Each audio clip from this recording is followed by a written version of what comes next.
Not only are no-bake cookies ideal when you don't have an oven, but these have a crunchy chocolatey oat flavor. One that is hard to replicate when you're low carb because 1 cup of oats has around 50 grams of carbs. But I found a way to get that chocolatey oat flavor in these no-bake cookies with only 2 carbs. Just because I said we're not going to use an oven doesn't mean that we're not going to use our stove top. It's the easiest way to combine these ingredients, but heating some of these ingredients also helps form the glue to hold these cookies together. Start by adding 1 cup of sugar-free sweetener to a saucepan.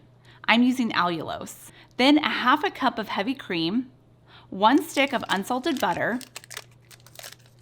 1/4 cup of unsweetened cocoa powder. Once the butter is melted and the mixture starts boiling, I set a timer to let this boil for a minute and stir it occasionally. Then remove it from the heat. Now we add in our crunchy elements to these cookies. Add in 2 cups of unsweetened shredded coconut, 1 cup of chopped almonds, but you can use any of your favorite nuts here. To help hold these cookies together, we're using peanut butter. Look for one that is no sugar added, where peanuts is the only ingredient. You could use other nut butters, but I really like the flavor of peanut butter in this recipe. Then add 1 tablespoon of vanilla and a pinch of salt. Mix that together. Now I did mention that these cookies will have some oat flavor without using old-fashioned oats.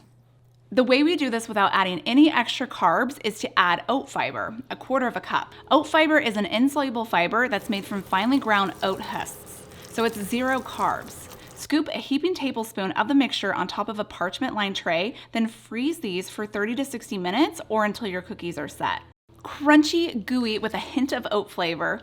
Wondering what else you can make with oat fiber? Click right here because I show you some of my favorites, including whoopie pies.